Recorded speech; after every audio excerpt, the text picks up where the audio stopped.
Welcome to the lecture on wine grape irrigation strategies. In this lecture we will look at partial root zone drying and deficit irrigation. We will concentrate on the effects of water use efficiency and wine quality. This lecture is a part of the subject Vine Physiology and Grape Production, which is a component of both the Bachelor of Agriculture and Technology and the Bachelor of Viticulture and Winemaking. This degree is offered at NMIT and Melbourne Polytechnic. Please visit our website www.nmit.edu.au for further information on this subject and other subjects that we offer. My name is Dr. Nikki Cooley. In this lecture we will learn about irrigation strategies. We will start with an introduction to irrigation and different ways of determining an irrigation strategy. In the introduction we will review water and vine physiology. That is, how does water regimes alter the physiology of a vine? This important recap is needed so that you can understand the fundamental concepts and components of irrigation strategies. We will look at 3 commercially available irrigation strategies in some depth.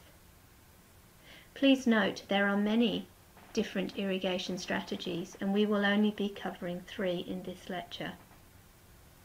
The 3 that we shall look at are regulated deficit irrigation, or RDI for short, prolonged root zone drying, or PRD for short, and a third strategy that is dependent on understanding evaporative demand or transpirational demand.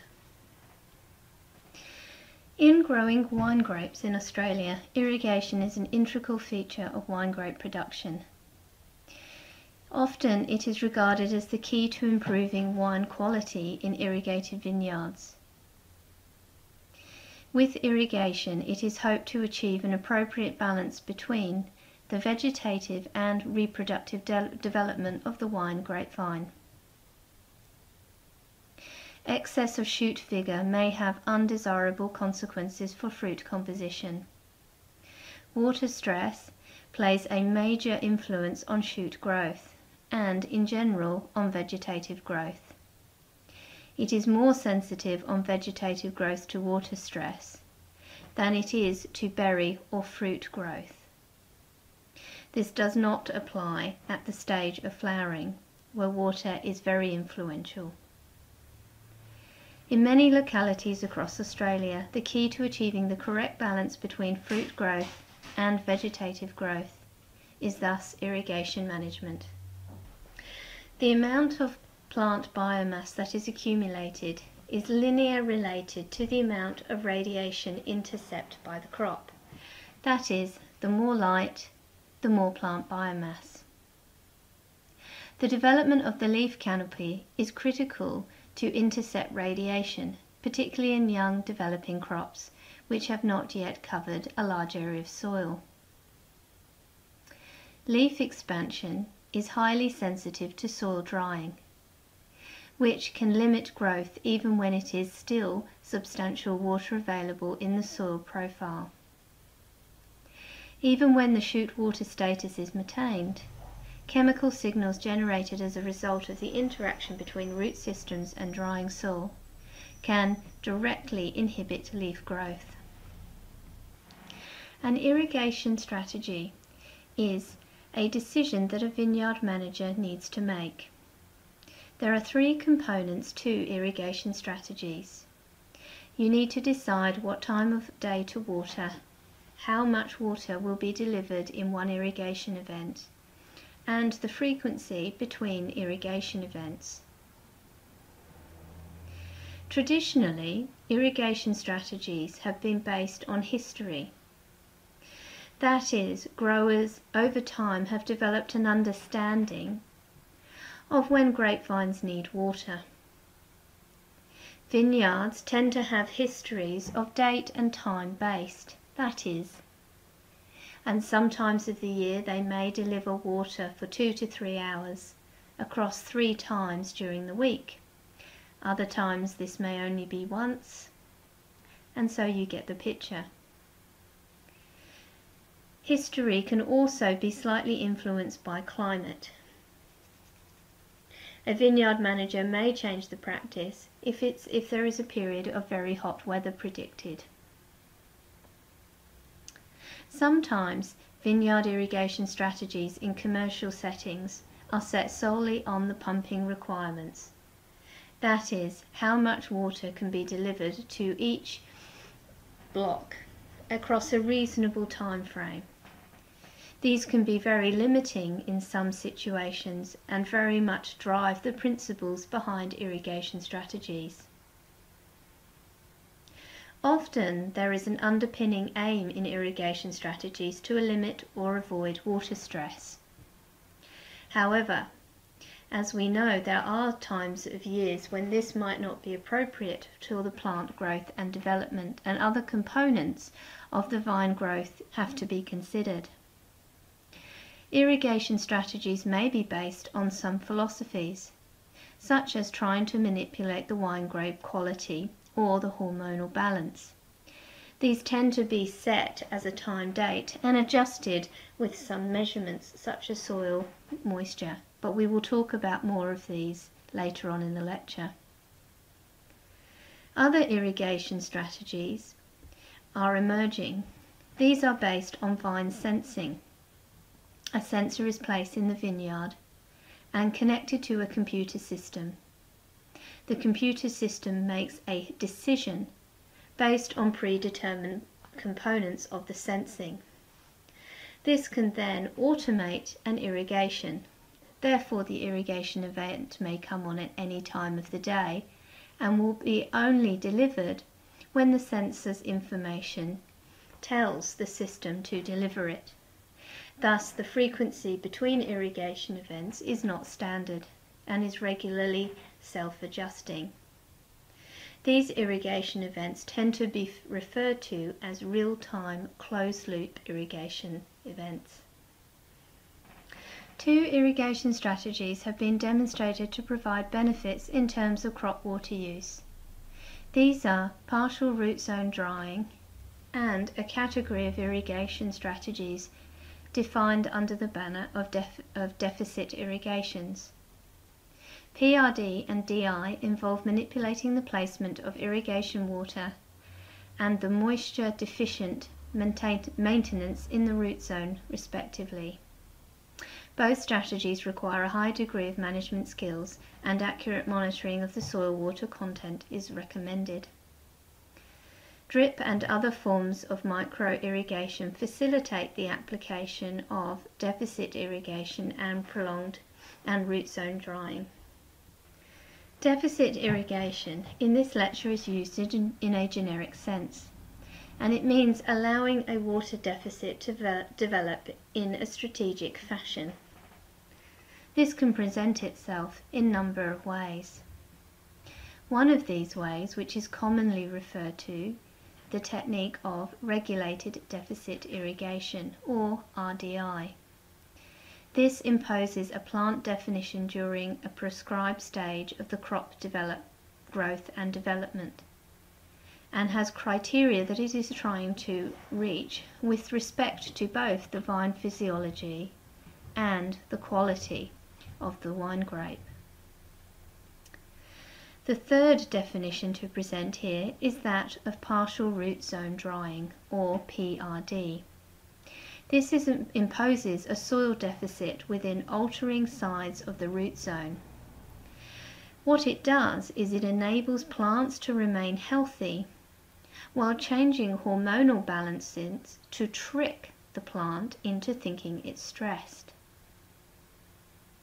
Thus, PRD not only ensures a good vegetative growth, but also, it is believed, enables a good quality outcome, the perfect compromise, you might say.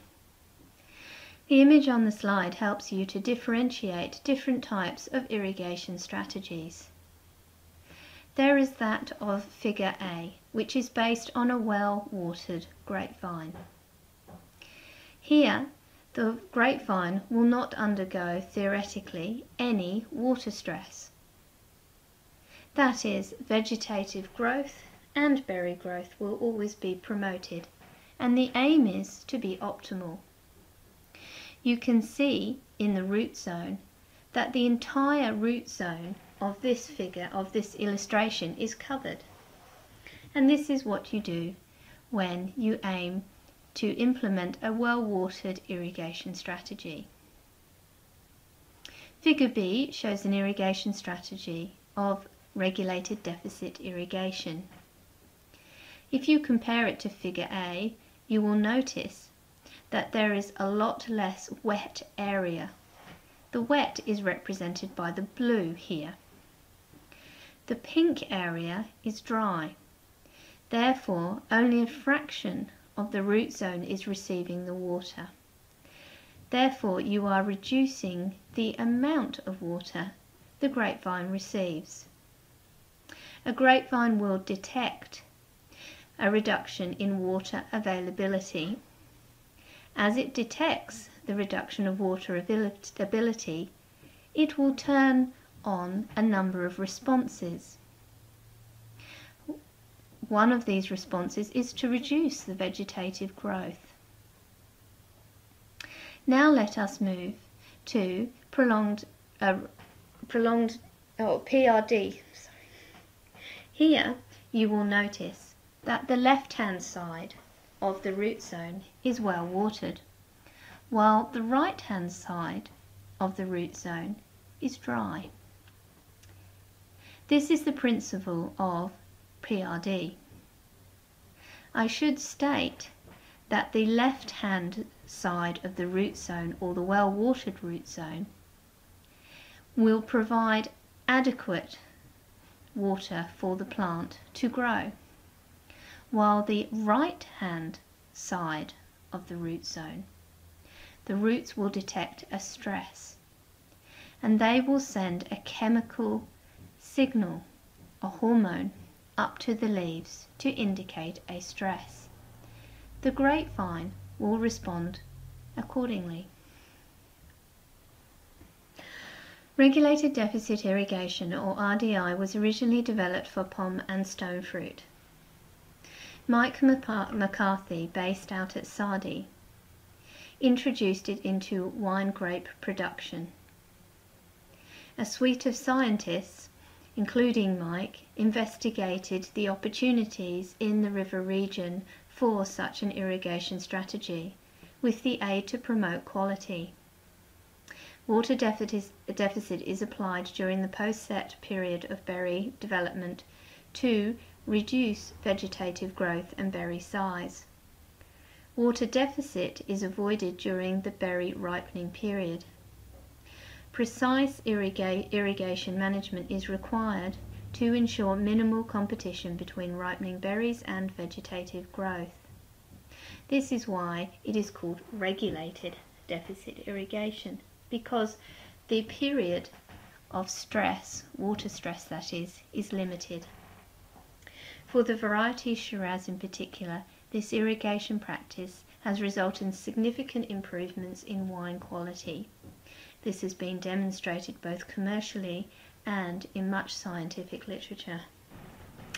The figure in the slide comes from the Kuhn-McCarthy paper in 2000, which illustrates the concepts of regulated deficit irrigation and shows scientific experiments supporting both its implementation and its increased quality.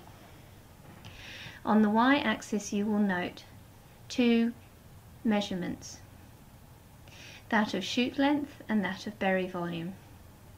On the x-axis you will see the change over time. As many of you will be aware, at the beginning of any grapevine season, one would start with bud burst. The canopy will start to grow. Over a month to 6 weeks, the next phenological stage that will occur is flowering, and this is followed closely by set. It is after set has finished that it is recommended that the deficit period begin. It begins for a short period, usually over 2 to 3 weeks.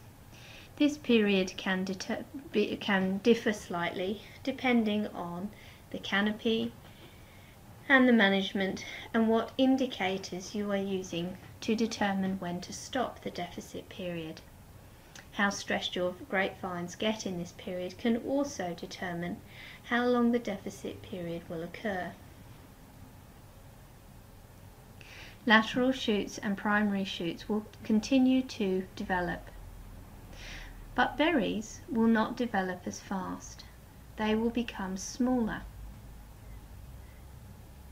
The reduced berry size alters the volume to surface area ratio, and it is this change that is believed to result in a number of interesting and characteristic compounds in the skin.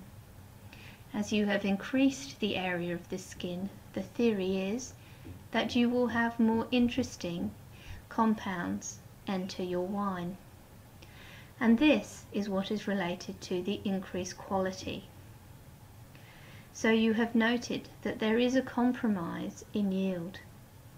That is smaller berries. This method still allows good sugar acclimation and anthocyanin acclimation, as well as acclimation of other flavour compounds. It is important that you only deliver the deficit period for a short period, and that once the berry size has stopped developing,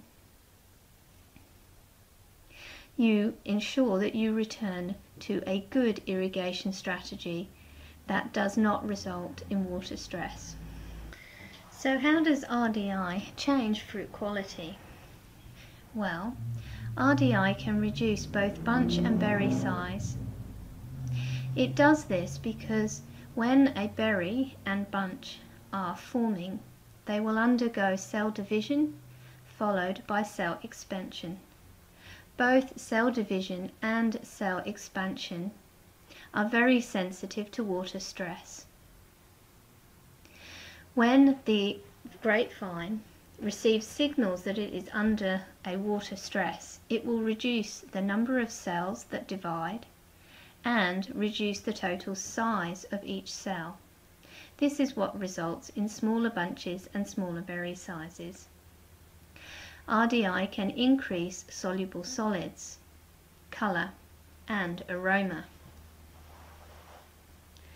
Applied correctly, RDI improves fruit quality but has the potential to significantly decrease the yield. It is a trade-off or a compromise. RDI is effective in regions with limited spring rain, where soil moisture tends to be in the root zone and can be maintained in the range of 200 to 400 kPa for heavy clay soils or between 50 and 80 kPa for sands.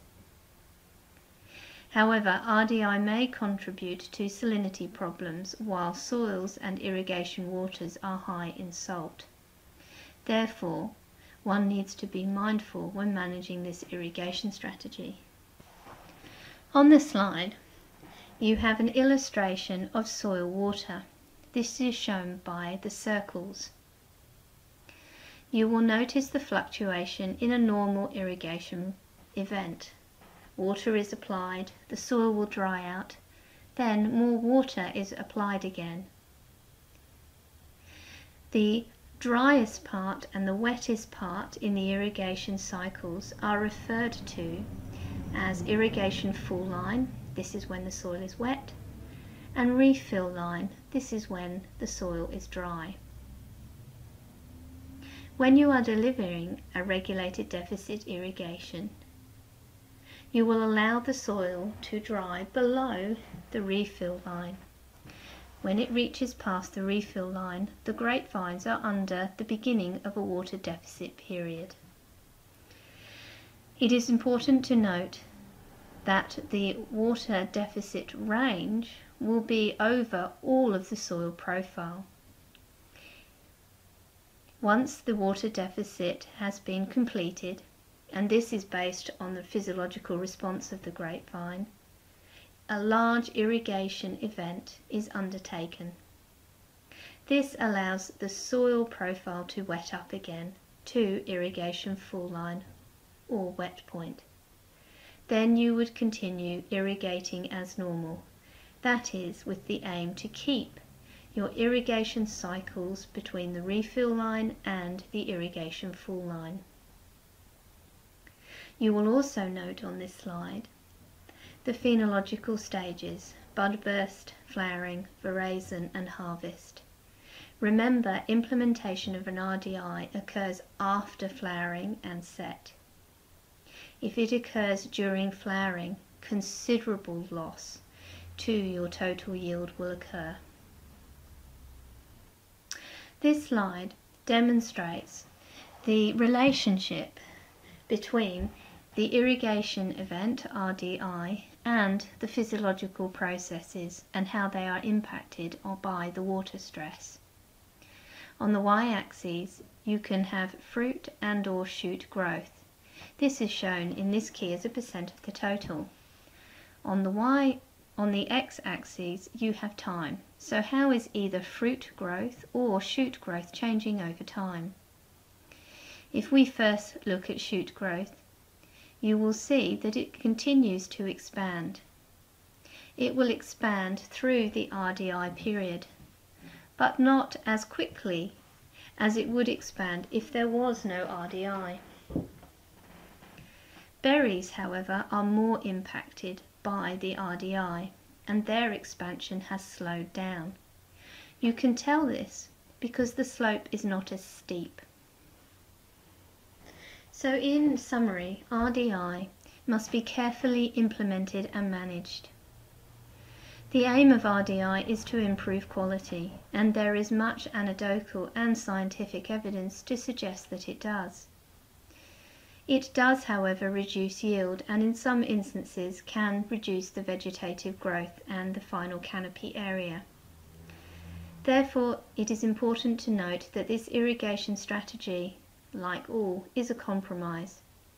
And before you undertake this irrigation strategy in your enterprise, you should understand fully the economic returns for the increase in quality and ensure that is balanced against the reduction in yield you will find. Partial root zone drying, or PRD, is a new irrigation technology that improves the water use efficiency of wine grape production without significant crop reduction. PRD was developed from knowledge of the mechanics controlling transpiration and requires that approximately half of the root zone be dry or in a drying state, while the remainder is irrigated. The wetted and dry sides of the root system are alternated on a 10 to 14 day cycle. PRD irrigation has been shown to significantly reduce stomatal conductance of vines when compared with fully irrigated vines. The research underpinning PRD for grapevines came from CSIRO and the recently retired Brian Loveys and his research team. PRD has been actively researched probably for the last 10 to 15 years. The basic idea behind PRD is to trick the grapevine. It tricks it by quite a clever mechanism. By reducing the amount of water on one side of the root system, a stress signal is signaled from the roots to the plants. This stress signal is in the form of a hormone, abscisic acid, or ABA. ABA is generated or upregulated in the dry root zone. It is translocated or moved around the grapevine where it reaches the leaves. It then indicates to the leaf that there is a stress and the leaf needs to respond. It does this by closing its stomata. When the stomata are closed, no water can be lost to the atmosphere. Thus, transpiration is reduced. There is some loss in production because CO2 is not entering the leaf. While all of this signalling is occurring, the other side of the root zone is getting adequate water, and so it is able to carry on almost as usual. In practice, the root zone for each vine is divided in half, with one side dry and the other side wet. That means you need 2 sets of irrigation line. One set will be turned off during an irrigation event, while the other set will be turned on. This is how, in practice, half of the root zone is dry, while the other half is wet. It is important to switch between wet and dry sides on the grapevine. If you do not, there will be significant consequences, and the dry root side will start to die off. At any one time, half of the vine roots receive water, which significantly reduces the overall requirement for irrigation water. PRD reduces both vine vigour and canopy density and improves quality practices of red varieties by raising the levels of berry anthocyanins via better bunch exposure to light. PRD does not remarkably reduce yield. The PRD effect is not a hydraulic one and is due to hormonal signals translocated from the dry roots, including partial closure of stomata, and reduced shoot and leaf growth. The image on the slide was taken by Brian Loveys and shows the concepts behind PRD. We have a wet area and a dry area. One irrigation line, the one on the right hand side, has delivered water. You will see under the drippers a slightly damp area. The left hand irrigation line, there is no wet area. Thus, this is how the water is delivered in a practical sense. You will turn on one line for a period of 10 to 14 days. Then you will turn that off and you will deliver your water via the other line. And so you will keep going back and forth until you want your PRD strategy to stop. This image was sourced from the FAO organisation and again shows the principles behind PRD. Here we are looking at how you would alternate the irrigations. Let us look at the top irrigation line. This is the straight line at the top of the slide. There is an arrow pointing to this line which says on. At the time of this illustration, you will see that the circle or dashed circle indicates that water is coming out of this irrigation line. There is no irrigation coming out of the off line. This shows where each grapevine will be getting water. The image below demonstrates what happens when you alternate or change the irrigations on the lines. You will see the opposite or other side is watered compared to the image above. The following is from the FAO organisation. It demonstrates the theory behind the PRD irrigation. A study conducted by Ariel et al. In 2006 gives us an overview about how PRD affects yield, ripening and berry ABA. This experimentation was conducted in pots. It allows more control over the experiment. Temporello grapevines were used. 3 irrigation treatments were imposed. A control. This assumes full water demand needs for the plant. And 2 forms of deficit irrigation. A PRD irrigation and a deficit irrigation. Both deficit treatments receive the same total volume about 50% of the volume applied to the control. Compared to the well-watered controls, yield per plant and weight per bunch were reduced significantly under the deficit irrigation. However, both were sustained close to control values under the PRD regime. PRD resulted in greater yield, higher bunch weight, larger leaf area, and increased berry weight compared to the deficit irrigation treatments.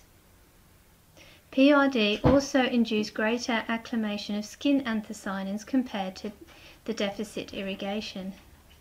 Berry ABA concentration increased continuously throughout veraison. Increased berry ABA concentration occurred earlier in the PRD than it did in the deficit irrigation. These distinctive responses to PRD compared to deficit irrigation imply that the altering wet-dry cycles of PRD, rather than simply a deficit irrigation, has distinct effects on growth, ripening and berry composition.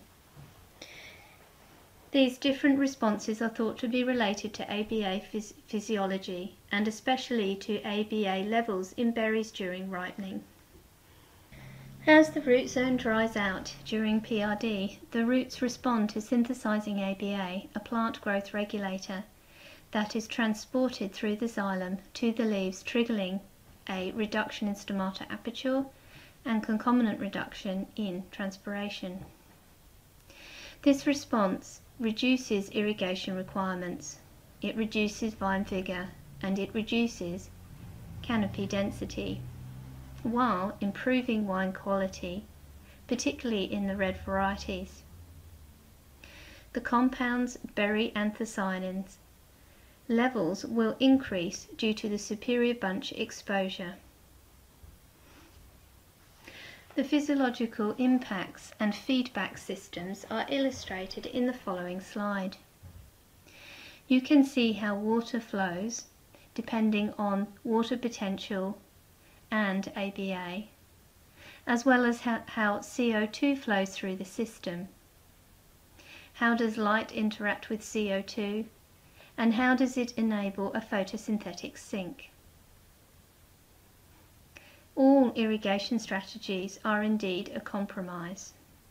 PRD is an interesting compromise between ensuring that carbon dioxide and photosynthesis continues, while at the same time causing a hormone to think or perceive the plant is in stress, while maintaining the water content and therefore the turgor of the vine.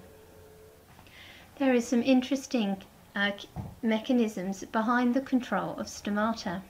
On the slide you will see one stomata. There are two guard cells in the stomata and an opening in the middle.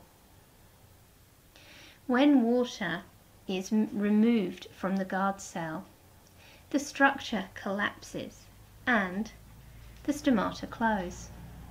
When water is pumped into the stomata guard cells, the structure expands, allowing an opening. It is like placing two sausage balloons together and fastening them at either end and then leaving a gap in the middle. If you were to pump water into your sausage balloons, you would be able to visualize how the opening to the atmosphere occurs for the stomata. The moving of water in and out of the guard cells is not a by mistake process, but rather that of a very active process. It involves the accumulation of potassium ions. These change the water potential of the guard cells, which enable water moving out. The hormone, ABA or abscisic acid, is produced and it is thus controls the movement of potassium and thus the opening and closing of the stomata. So now let us look at wine quality and the relationship between irrigations and wine quality. It is often thought that higher levels of water stress are needed to reduce berry size compared with vegetative growth. a reduction in berry size and hence cropping level can result in earlier fruit maturation. Smaller berries result in higher anthocyanin concentrations because you are changing the pulp to skin ratio. The anthocyanins tend to occur or accumulate in the skin. Water stress during the early stages of berry ripening may enhance anthocyanin concentrations. Water stress during the ripening period, that is post-veraison, reduces solute accumulation in berries. Accumulation of flavour compounds occurred relatively late in the ripening process and can be sensitive to water stress. On the screen you will see two images of canopies. I want you to spend some time looking at these images. I do apologise for the poor focus, but they do tend to make the point. Have a look at the bunches. How much light is hitting the bunches in each example? Are there leaves in front of the bunches? Remember, it is the integral relationship between light and bunch exposure to that light that often results in a good quality. You will note on the upper image some brown leaves. This tends to be the result of water deficits, but there can be other reasons. The top image is that of a deficit irrigation, while the bottom image is that of a PRD. You will notice in the bottom image that the grapes are exposed to equal amounts of light of that of the top, and yet there are no or very few brown leaves. These images indicate the outcome and comparison of both of these irrigation strategies. The data on the slides allows us to compare differences between the PRD irrigation strategy and that of a regulated deficit irrigation strategy. What you will note is that the yield in a standard drip that assumes no stress is 21.2 tonnes per hectare. That is slightly reduced by a PRD to 18.7 and significantly reduced by the regulated deficit irrigation. You will also note a difference in the water application. This is shown in the amount of megalitres per hectare applied to all three of these treatments. You can then calculate what we call an irrigation water use. That is the amount of yield that is produced for every megalitre that is supplied.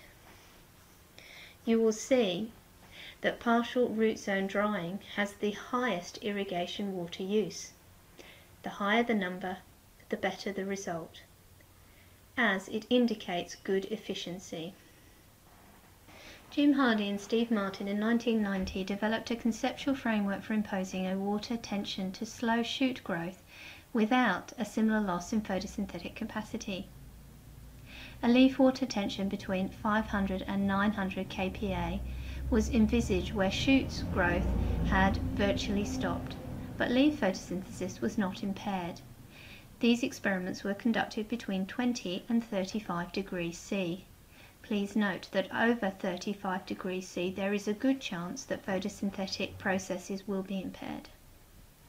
Generic guidelines were developed to maintain vine moisture status within the target zone to make them independent of specific vineyard characteristics. Soil water management strategies were put together as follows. Here is the Hardy and Martin recommendations for stage of development and what your soil water tension should ideally be. Aim for 30 kPa during budburst to flowering. Remember that rainfall usually predominates during this period and you may have to watch for waterlogging. During flower and fruit set, Hardy and Martin recommend a soil water tension of about 10 kPa. From fruit set to veraison, they recommend a soil water tension throughout the root zone of approximately 80 kPa. If irrigation is required, they recommend that you wet about 25% of the root zone to 10 kPa. Between veraison and harvest, maintain root zone soil moisture at 80 kPa. That is, if water is available. If required, allow soil and water retention to increase to about 200 kPa. Between harvest and when leaves fall from the grapevines, avoid root zone water tension greater than 200 kPa. And during dormancy, that is between autumn and winter, usually rain predominates. If the root zone soil water tension is greater than 30 kPa before bud burst, it is recommended that you irrigate to fill capacity. The following figure demonstrates how berry weight changes over time with different irrigation treatments. Fully irrigated is compared with post-flowering deficit, a pre-veraison deficit, a flowering veraison deficit, and non-irrigated deficit. You can see that the largest berries are that of the fully irrigated. They then drop down in size if they have had a pre-veraison deficit. A post-veraison, flowering veraison and non-irrigated grapevines all result in significantly lower berry weight than that of fully irrigated grapevines. The best PRD responses occur in soils with high values of ready available water, or RAW, raw for short. Shallow soils with low raw can allow relatively small volumes of applied water to delete rapidly. To some extent, this can be overcome by more frequent irrigation. The use of PRD in soils with poor infiltration characteristics may cause problems if sufficient water cannot be supplied, that is 50% of the normal soil surface area. The amount and timing of irrigation applied to the wet side should be sufficient to prevent the development of a significant water deficits. You are aiming for a soil moisture tension of about 50 kPa. The following slide provides a summary that allows a comparison between RDI and PRD. Both RDI and PRD have been validated for wine crops, fruit crops, and wine grapes. You are ensured to get savings in water when you apply either RDI or PRD. The amount of water saved will vary though. With RDI, the fruit crop maintains final size and yield, while with PRD there is a potential for fruit crops and research to continue. Wine grapes produce smaller berries with reduced yield with RDI, while with PRD, wine grapes maintain berry size and yield. The timing of when you apply your deficit is critical in RDI, while in PRD the timing can be quite flexible. Improved quality in wine grapes and fruit crops can result from implementing RDI, and the same is true for PRD. Both irrigation strategies reduce vegetation vigor. Deficit irrigation, where only the uppermost profile is re-wetted, while with PRD, deficit irrigation is where deeper wet-dry zones are spatially separated. So to conclude, with modern irrigation systems, it is impossible to manipulate soil water availability to the degree necessary to influence vegetative and reproductive growth, and hence wine quality. In the remaining part of the lecture, I am going to introduce you to some of the concepts of physiological climatic relationships, evaporative transpiration, and how this may be considered with irrigation strategies. So let us go back to the basics. This is an image of a physiological climate relationship between that of the grapevine and the atmosphere. You will see two theoretical plants on the slide.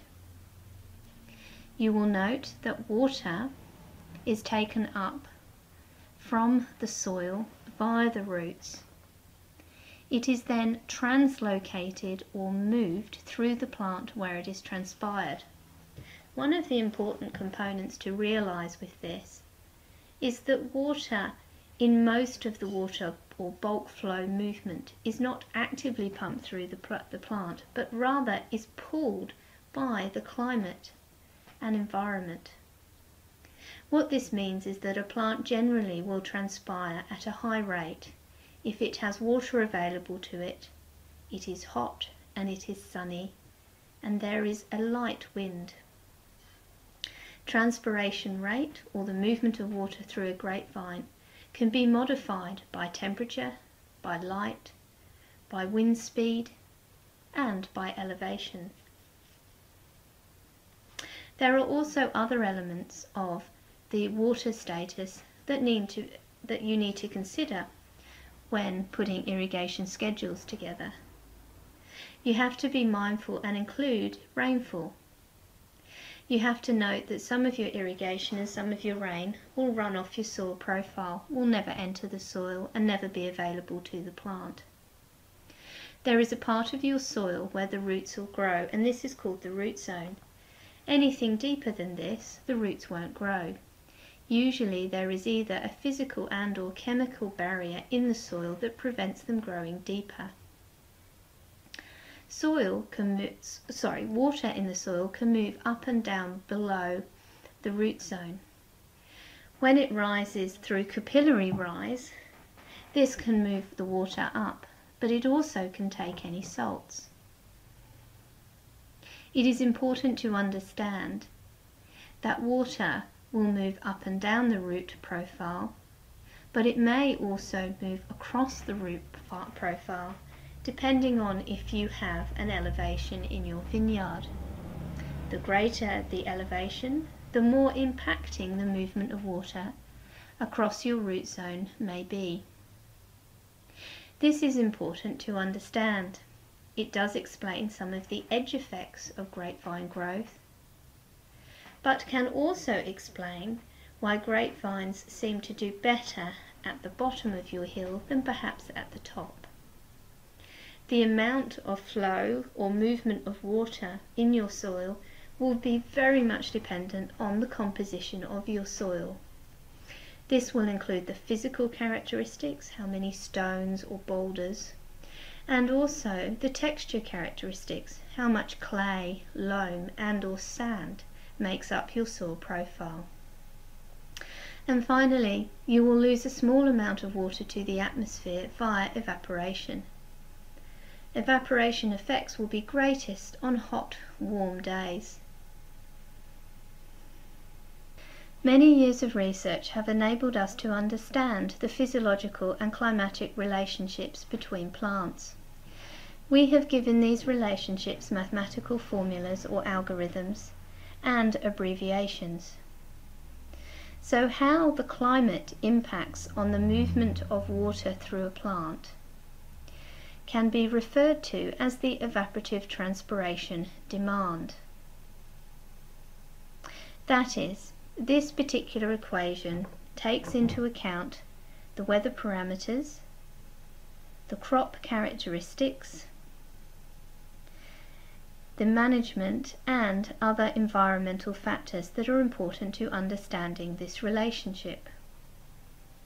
As I was describing in the previous slide, evaporative transpiration is a sum or an understanding of how the water is moving through the grapevine.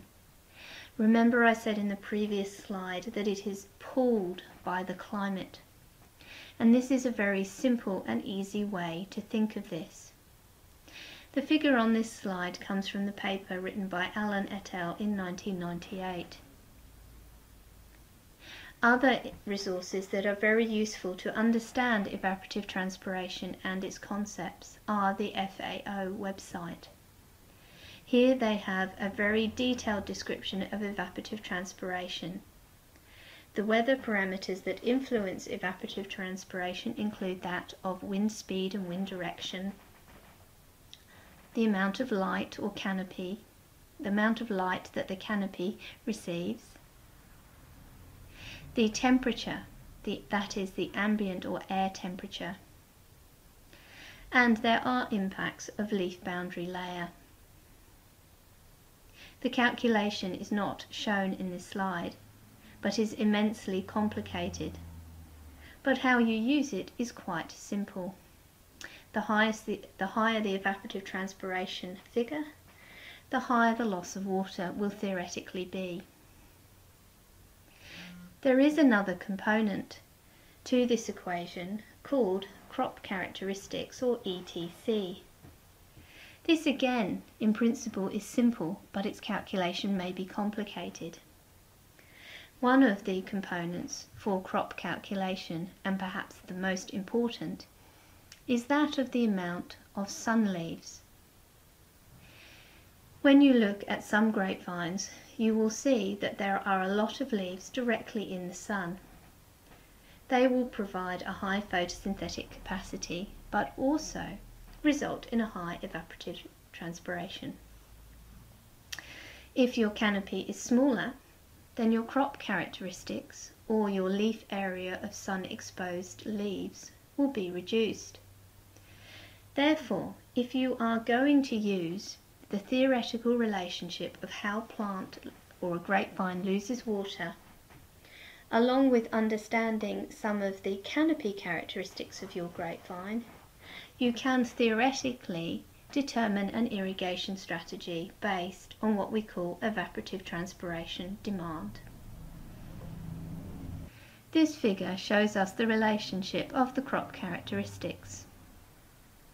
Therefore, a low crop's characteristic, or Kc value, shows very little leaf area, while a large crop factor, or leaf area, is resulted by a high Kc.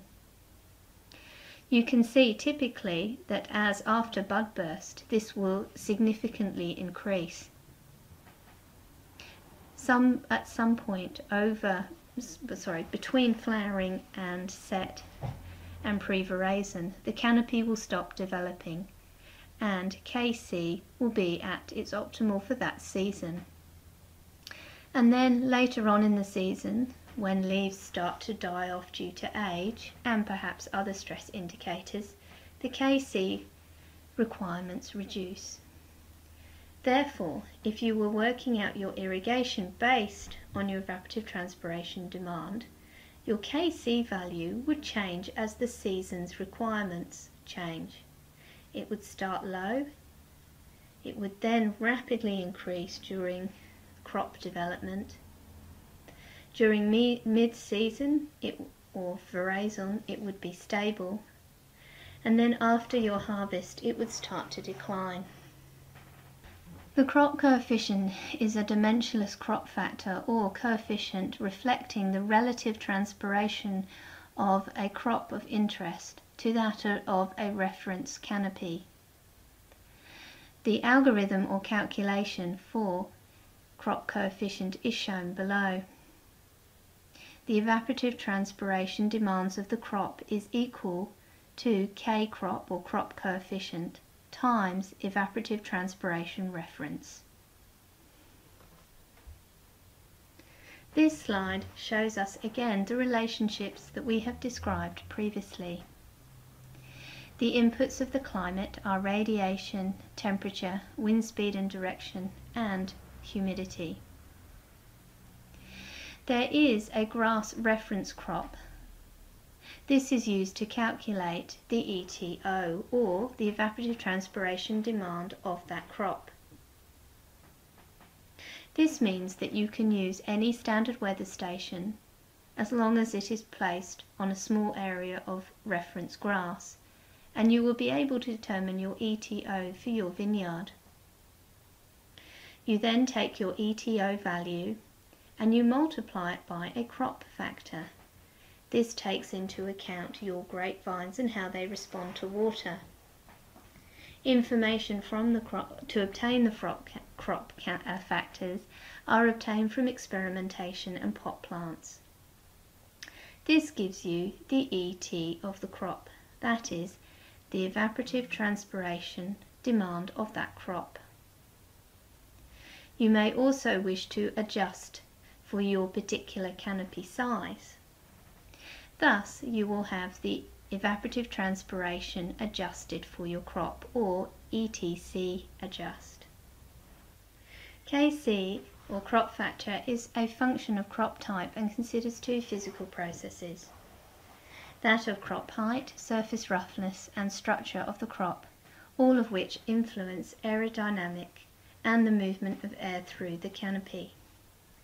Crop type, species, and physiological nature of the crop, that is, the behaviour of stomata, that do differ from crop to crop. In fact, they differ significantly in grapevines from variety to variety, and there is even some evidence that they differ from clone to clone. Single KC values can be used for crop irrigation scheduling, management, and initial design. Useful for daily, fortnightly, or monthly irrigation events. Scheduling of non-frequent irrigation events, early in the season, it's easy to determine ET crop if ET reference is known. Here are some simple overviews for using KCV values. Determine your reference evaporative transpiration factor. Determine growth calendar and stages of vine development. Select appropriate crop factor values from experience or published data. Estimate ETC as ETO times the crop factor, and determine if the soil water deficit and irrigation is required. So let us review what we have learnt in this lecture. There are a range of irrigation strategies available for commercial wine grape production. Each irrigation or scheduling strategy is a compromise, and in order to implement it, you must first understand the advantages and disadvantages. You must be fully aware of your soil characteristics, its water holding capacities, its interaction with your root zone. You must understand how your cultivar interacts with your climate and your environment, and note that these relationships will be very different in different climates. You must understand the physiological responses of grapevines to water. They are somewhat complex, but it is worth the effort learning how they integrate. If you understand how stomata can control transpiration, how the climate can control transpiration, and how the grapevine can take up water during periods of stress and what happens when it does, you will have a great understanding and be able to put together a good irrigation strategy for your situation. We have not talked here about rootstocks, but please note that rootstocks may influence the response of your irrigation strategy. And finally, my take-home message for this is when compiling an irrigation strategy, it is of the utmost importance that you understand the economics in your enterprise. That is, what do you get and what are your inputs? If you do decide to change your irrigation strategy, if you do decide to implement stresses, how will this relate to wine quality? Is the aim to reduce water content and water into your enterprise so that you can improve your returns? There are questions such as this that you need to understand and consider. This brings us to the end of this lecture on irrigation.